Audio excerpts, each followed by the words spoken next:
Tu demandes souvent au Seigneur de t'aider à le chercher, ainsi de suite, de chercher sa parole, chercher sa volonté et tout le reste. Demande au Seigneur vraiment qu'il t'aide dans ta vie et tout le reste. Il me dit, Achille, je prie. Oui, j'étais dans un groupe là, on a donné le psaume 91 et tout le reste. Wonderful. Tu comprends le psaume 91? Il ne comprenait pas. Il y a combien de personnes qui prient sans comprendre les versets bibliques? Ne donnons pas l'avantage à Satan. Tu prononces un verset que tu écorches tous les jours. Satan va te rosser. Il ne comprenait pas la profondeur, du moins la portée du psaume 91. J'ai dit, je ne veux pas te lire tout le psaume. Je ne veux pas réciter en perroquet. Ça, c'est rien. Commence par le premier verset. 2 versets, c'est suffisant. La Bible, le psaume 91 commence en disant ceci. Celui qui demeure sous l'abri du Très-Haut. Je dis, mais toi, tu es où? Il ne savait même pas. Celui qui demeure sous l'abri du Très-Haut. Mais tu es où? Ne lis pas la suite. 10 000 machins à ta droite. Le Seigneur va faire ceci. Non. Ça, moi, j'appelle ça réciter en perroquet. Verset 1. Il dit bien, Psaume 91, verset 1. Celui qui demeure sous l'abri du Très-Haut. J'ai dit, mais tu es où? Tu es sous l'abri du Très-Haut. C'était clos. On n'avait plus rien à dire. Il n'avait plus rien à dire. Mais un soi-disant marabout lui a donné ça. C'est comme ça le nom. Marabout lui a donné Psaume 91. Prie dessus. Et c'est comme ça que plusieurs entrent dans les choses qu'ils ne comprennent pas. Satan dit, ah, toi aussi, tu ne comprends pas ce que tu lis et tu viens m'attaquer. La nuit, au lieu que c'est un esprit qui vient, ah non, tu passes la nuit, Satan te rose correctement. Tu te lèves le matin, tu vas dire que, ah, peut-être c'est parce que tu as prié seul.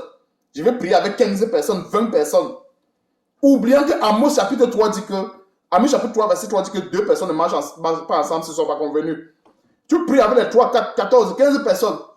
Il multiplie encore. Au lieu de venir 10, il vient 50. Il rose.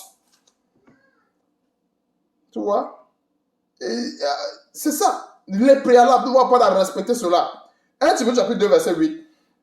Je veux donc que les hommes prient en tout lieu en élevant les mêmes peu.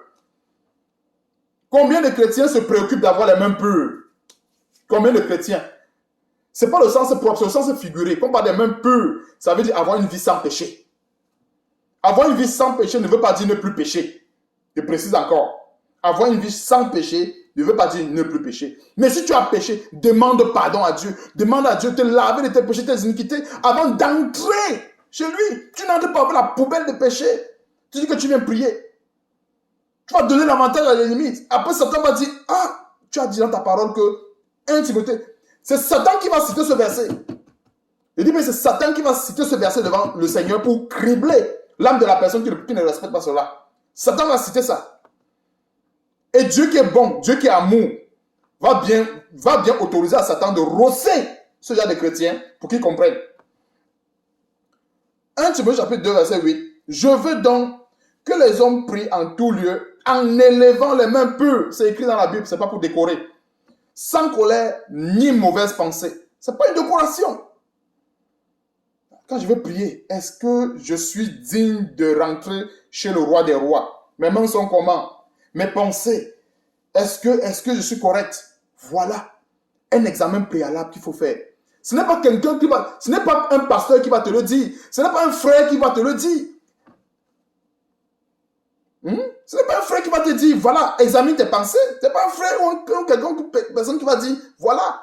C'est la parole de Dieu qui dit, examine tes pensées, examine tes actions, examine ton cœur avant de rentrer dans la prière. La prière, c'est le domaine du roi des rois. Les gens entrent, quand ils veulent aller chez les ministres, ils s'arrangent bien, le costume, le ceci. Mais quand on va entrer chez Dieu, on oublie, Dieu c'est une poubelle parce qu'il est amour. Attention, frères et sœurs. Attention. Les faux chrétiens ont tellement traîné ce beau nom dans la boue. Mais celui qui veut honorer le nom du Seigneur, doit donner les enseignements qui doivent donner la gloire à Dieu. Qui doivent donner la gloire à Dieu. Honorons Dieu, frères et sœurs. Craignons Dieu.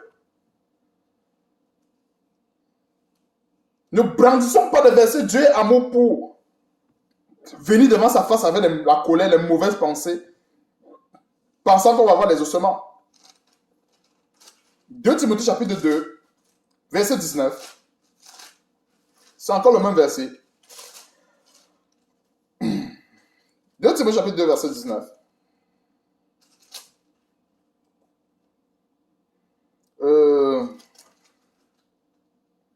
Néanmoins, le solide fondement de Dieu reste debout. Le fondement de la parole de Dieu ne sera point ébranlé. Ces faux pasteurs peuvent enseigner n'importe quoi. Ils peuvent faire ce qu'ils veulent. C'est leur problème.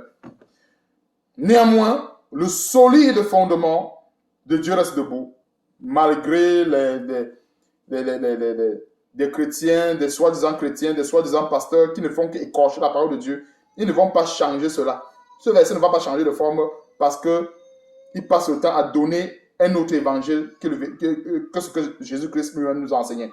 Néanmoins, le solide fondement de Dieu reste debout avec ces paroles qui lui servent de sceau. La parole de Dieu, c'est le sceau. C'est le sceau de Dieu. Aujourd'hui, plusieurs chrétiens, aujourd'hui, quand tu vois quelqu'un commence à dire, tu as consulté le Saint-Esprit, en général, s'il y a 10 chrétiens qui parlent comme cela, il y a minimum 9 qui parlent d'un Saint-Esprit qui est éloigné de la Bible. C'est-à-dire qu'un esprit qui vient seulement dans les rêves te dit que fais ceci, fais cela. Un esprit qui te déconnecte de la parole de Dieu. Je dis en majorité, quelqu'un dit que Saint-Esprit, et nous devons de plus en plus nous méfier des chrétiens qui parlent de Saint-Esprit à gauche, Saint-Esprit à droite. La Bible dit qu'il faut marcher selon l'esprit. Mais l'esprit, là, c'est quoi? C'est la parole de Dieu. C'est aussi simple que ça. Maintenant, donc, s'il faut rester là, commencer à écouter des paroles. Ah, j'entends d'une oreille que Dieu me dit ceci. J'entends de l'autre oreille, j'entends de l'autre oreille, j'entends de l'autre oreille. Finalement, la Bible servira à quoi? Fermons la Bible et entendons des oreilles. Fermons la Bible et entendons. Dieu parle ici, Dieu parle ici, Dieu parle ici, Dieu parle ici. Ou bien, quand ça vient de Dieu, ne dis pas que Dieu ne peut pas parler à quelqu'un. Ce n'est pas ce que ça te dit. Mais si Dieu te parle, il ne va pas te donner une parole qui vient contredire la Bible. C'est pour ça que nous ne devons pas nous fier à ce que Dieu dit ici, Dieu dit là-bas, aux révélations ici, aux révélations là-bas. Nous devons nous fier à la Bible. Maintenant, Dieu va utiliser le canal qu'il veut, selon, en conformité avec Joël chapitre 2 qui dit vos jeunes filles auront des visions et tout le reste. Il peut utiliser ça maintenant pour confirmer sa parole. Aussi simple que ça. Ce n'est pas plus compliqué. Maintenant, le Seigneur, qui nous a toujours appelés à vivre dans la sainteté, ne nous éloignera jamais du standard de sa parole. Jamais. Verset 19. Néanmoins, le solide fondement de Dieu reste debout avec ses paroles qui lui servent de sceau. Le Seigneur connaît ceux qui lui appartiennent. Et quiconque, voilà le préalable, quiconque prononce le nom du Seigneur qui s'éloigne de l'iniquité. Amen. Qu'un chrétien, avant de prononcer, la Bible dit avant de prononcer, avant de dire que Jésus-Christ est Seigneur, fuis les bois de nuit, fuis la fornication, fuis la débauche sexuelle, avant de dire que Jésus-Christ est Seigneur, fuis. La Bible dit quiconque prononce, fuis d'abord. Respecte le préalable, ça a raisonné. Dieu amour ne veut pas dire que Dieu devient une poubelle. Ne veut pas dire que le trône de Dieu devient la cour du roi Péto. Ce n'est pas la signification de Dieu est amour. Dieu est amour veut tout simplement dire que malgré la méchanceté des hommes, malgré la cruauté des hommes dans leurs actions, dans leurs actes, Dieu est là, il est patient. Si Dieu n'était pas amour, c'est comme moi-même qui suis en train de parler à ce moment, je ne vivrais plus. Je serais mort depuis. Parce que jadis par le passé, je crucifiais Dieu dans mes actions. Je crucifiais Dieu dans tout ce que je faisais, quand je ne le connaissais pas.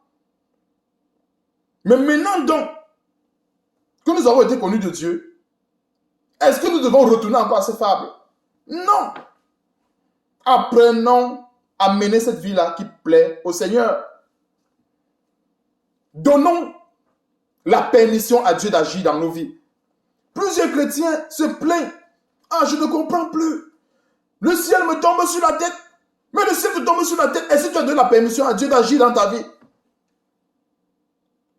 Tu vas tout le temps en bois de nuit. Tu vas te foutre tout le temps dans l'alcool. Comment le ciel ne va pas tomber sur ta tête? Pensons que la parole de Dieu, c'est quoi? C'est la magie. Que Dieu va dire que je laisse ma parole. Il dit, je laisse ma parole, je vais venir délivrer mon fils parce que c'est mon fils. Est-ce que Dieu agit avec les sentiments? Dieu ne tient pas compte des sentiments. On voit que de plus en plus, il y a des enfants qui meurent. Il y a des nourrissons qui meurent. Plusieurs sont victimes de ce que dit Exode chapitre 20, verset 5, des malédictions générationnelles. Certains qui manquent même de foi, ceux qui n'ont même pas la foi vont dire que c'est sûr que Dieu a quitté tel machin. C'est pour ça que les enfants meurent et tout le reste. Pourquoi? Il y a des malédictions générationnelles. Et ces malédictions générationnelles n'ont plus d'effet lorsqu'on est en Jésus-Christ. Je précise bien, lorsqu'on est en Jésus-Christ et qu'on fait sa parole. Parce que si un chrétien vient à Christ et qu'il ne marche pas sur la parole de Jésus-Christ, alors il a encore ouvert la porte aux malédictions générationnelles. Il reçoit la parole comme un perroquet. Alors, Exode chapitre 20, verset 5, c'est le diable qui va citer ça devant Dieu. Le diable va dire, tu as dit et tu as dit. Dieu va dire, Dieu peut faire quoi? Nous pensons que c'est parce qu'il est amour qu'il va accepter de se compromettre avec sa parole parce qu'il aime ses enfants, parce qu'il il nous aime trop. Nous devons aussi apprendre à jouer notre partition en tant qu'enfant de Dieu. Dieu nous aime. Dieu aime les enfants qui l'écoutent. Dieu aime les enfants qui mettent sa parole en pratique. Dieu secoue toujours ceux ou celles qui prennent à cœur son œuvre. Dieu n'a jamais changé à ce qui concerne ce point. Mais n'abusons pas de l'amour de Dieu. N'abusons pas de la patience de Dieu. Dieu est amour, ça ne veut pas dire qu'il aime le péché.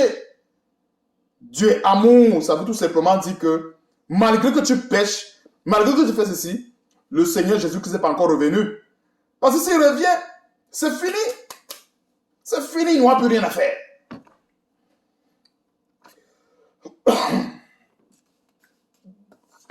Donc, frères et sœurs, on va aller d'un dernier élément. Actes chapitre 19, verset 13 à 16.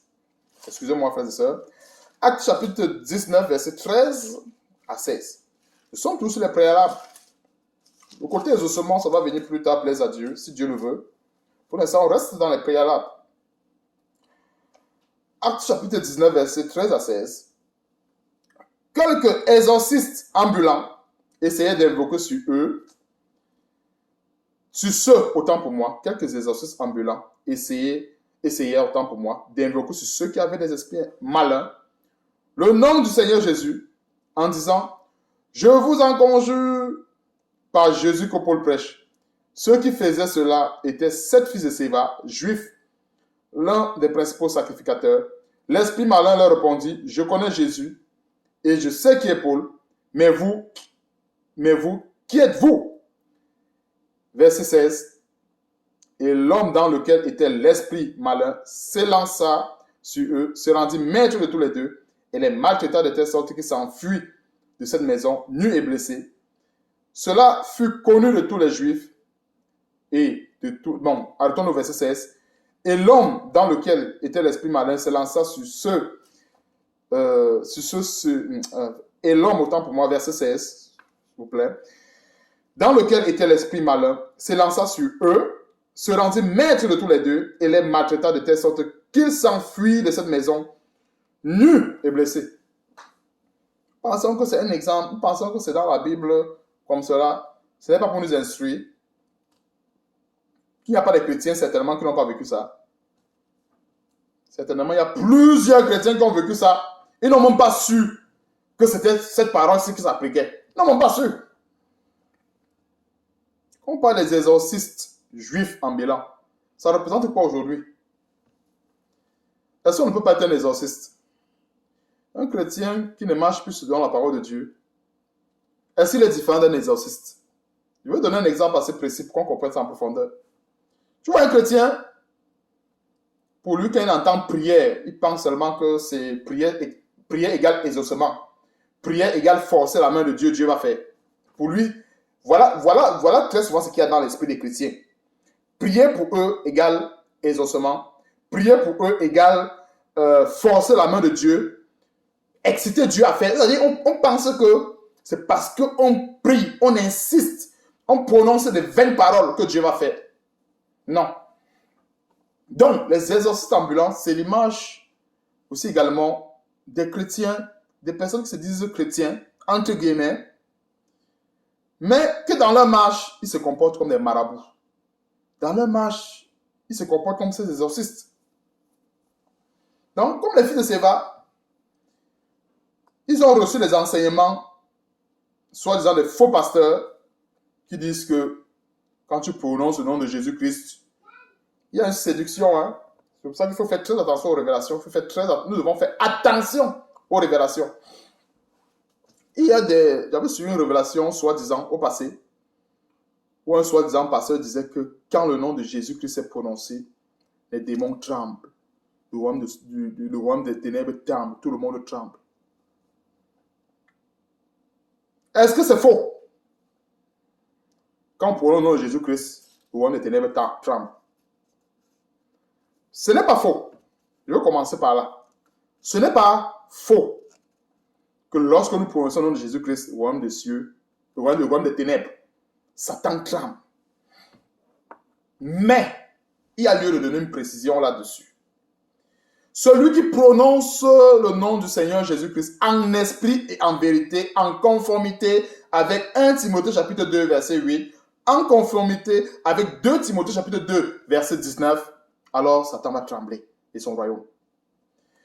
Mais celui qui prononce ce nom, Jésus-Christ, comme ces exorcistes ambulants, alors qu'est-ce qui va se passer? Satan va dire, attends, tu prononces Jésus-Christ, est-ce que tu le connais? Tu dis au nom de Jésus-Christ, sors. Est-ce que tu connais ce Jésus-Christ? Ce chrétien va dire, je pars à l'église. Mon pasteur m'a donné le psaume 91. Mais Satan va dire, est-ce que tu le connais?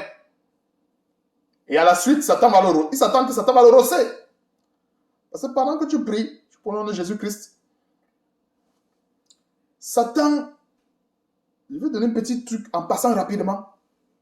Nous pensons que la parole de Dieu est devenue comme la magie, un gris-gris. La parole de Dieu n'est pas un gris-gris. Ce sont des faux pasteurs qui l'ont transformé en gris-gris. Mais sinon, la parole de Dieu n'est pas un gris-gris.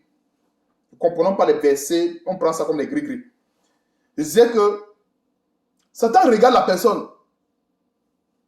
Il regarde. Quand l'esprit impur, moi j'avais déjà assisté à un truc de délivrance de par le passé. Je vais vous donner ce témoignage pour que les gens puissent recomprendre en profondeur ce que je par là dire, exorciste ambulant, comment Satan se rend maître de quelqu'un. Tant de prier à l'époque, on délivrait quelqu'un qui avait des légions d'esprits impurs à l'époque. On priait. L'esprit impur, je parle, ça c'est mon témoignage, c'est ce que j'ai vu. On ne m'a pas dit. Ça c'est ce que j'ai vu, que je suis en train de parler. L'esprit impur est sorti du garçon qu'on délivrait. Il est parti où? Pensons que l'esprit impur sort, il va directement dans les lieux. Oui, il va normalement dans les lieux arides, mais il cherche d'abord là, il va rester. Il est sorti, il a cherché, on était là, chrétien, hein? On était mélangé, à l'époque là, c'était un désordre fou. L'esprit impur sort, il regarde. Il a identifié une sœur qui vit dans la rébellion, qui vit dans l'insoumission. L'esprit impur, c'était un serpent. Il est entré chez la sœur, bam! Devant nos yeux. On se retrouve en train de délivrer 2 personnes. On prie sur tel, on prie sur tel, on prie sur tel, on prie sur tel. Faisons attention.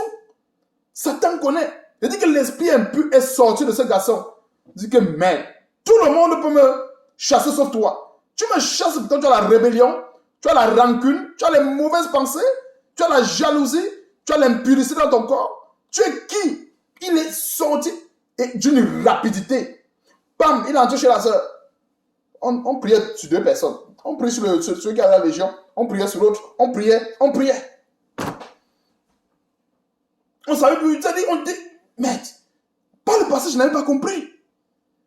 Mais c'est maintenant que je comprends que, en fait, quand le corps d'un chrétien a été transformé en un hôtel diabolique, n'oublions pas, la Bible dit ceci, Dans 1 Corinthiens chapitre 6, je ne veux plus entendre ce verset, je crois que chacun pourra lire plus tard, que nous sommes le temple de Dieu. Alors, si nous sommes le temple de Dieu, de par la parole de Dieu que nous mettons en pratique, alors comprenons aussi, c'est un bon détail à comprendre, pour comprendre également les préalables. Pourquoi est-ce qu'il faut les préalables? Nous pouvons aussi être le temple de Satan. Comprenons cela. On a toujours fait comprendre, le chrétien est puissant, le chrétien a l'onction, le chrétien est ceci. Est-ce que c'est faux? Ce n'est pas faux. Mais la simple précision que ce faux pasteur n'apporte pas induit plusieurs en erreur. Quelqu'un sort de l'impudicité, l'impudicité sent encore sur son corps, il va aller chasser un esprit un peu. Je pense que Satan est bête. Satan dit que mon ami, tu penses que tu peux me tromper parce que tu as zéro. Il sort du corps là, il entre chez l'autre personne. Ce sont les préalables. Les préalables nous permettent tout simplement de ne pas arriver, enfin, bien de ne pas nous permet tout simplement de ne pas tomber dans ce genre d'égarement. Donc, frères et sœurs, c'est ce que je termine. Ça a été un peu plus long que prévu, mais quand le Seigneur nous conduit en toutes choses, le Seigneur connaît certainement le cœur de ceux qui vont écouter, connaît certainement le cœur de ceux qui vont recevoir l'enseignement. Dieu a bien voulu ceci, qu'il y ait assez de détails. Et comprenons ceci, la parole de Dieu n'est pas un gris-gris. La parole de Dieu n'est pas un gris-gris. La parole de Dieu, elle doit être mise en pratique comme il faut. Pour que nous continuions à rester dans la bénédiction, pour que nous continuions à rester dans la volonté de Dieu, pour que nous continuions à avoir accès au trône de la grâce, nous devons respecter ce qu'on a vu aujourd'hui, les préalables. Frères et sœurs, ne nous empressons plus à grand-mère t'appelle au village, je suis malade. Toi, sœur, toi, frère, tu t'empresses. Esprit de tel sort, esprit de tel sort, esprit de tel sort, esprit de tel sort. Est-ce qu'il ne faut pas prier pour les gens? La Bible dit qu'il faut prier pour tout homme.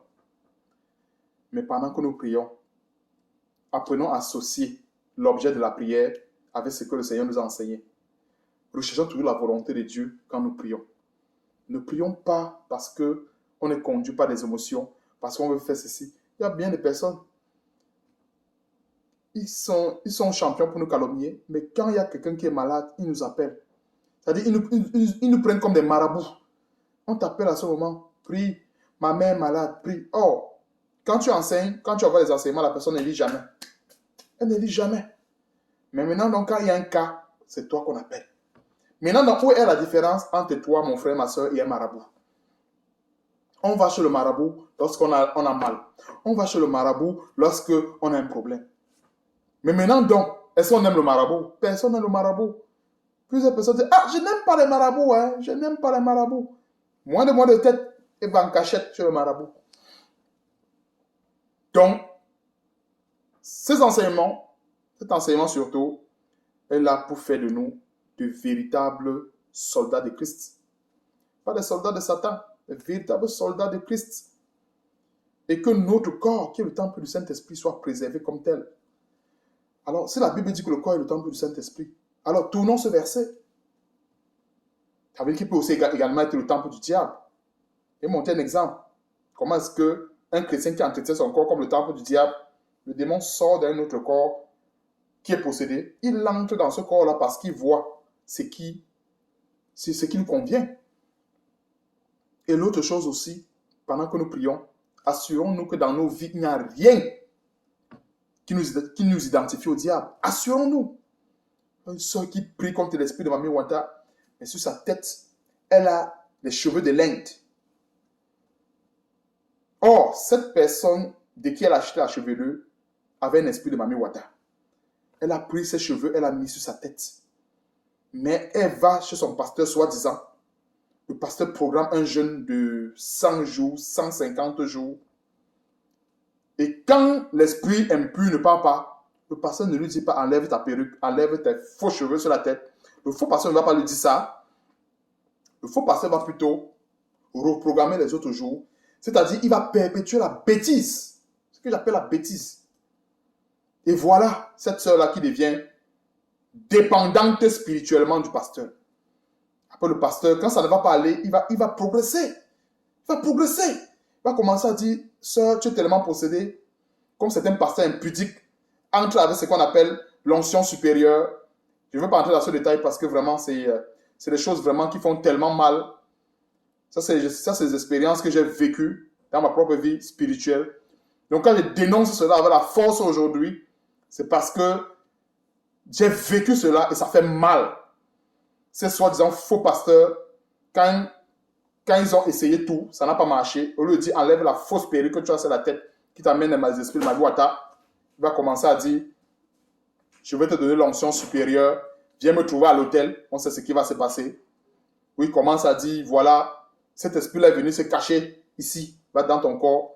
Ici, il montre une partie impudique pour exciter la sœur. Et voilà la sœur qui devient directement sa part de femme. C'est-à-dire il vient ajouter encore les démons à ce que la sœur avait. C'est-à-dire la sœur avait un démon, il vient ajouter encore un autre démon encore à ce que la sœur avait à cause de sa fausse chevelure et de ses faux artifices de beauté. Comme elle ne veut pas se débarrasser de ça, voilà sa punition. Elle va de pasteur en pasteur, elle finit dans le lit de tel pasteur, elle tombe dans le lit de l'autre, ainsi de suite, ainsi de suite. Et pourtant le problème, peut-être, je n'ai pas dit que ça se situe toujours. J'ai donné quelque chose de général. Il y a ça qui peut être une porte. Peut-être la sœur aussi, elle est très rancunière. La sœur aussi, elle est tellement dans la jalousie, le commérage. Voilà, il y a assez de portes. C'est pour ça que nous devons comprendre si ça fait des préalables.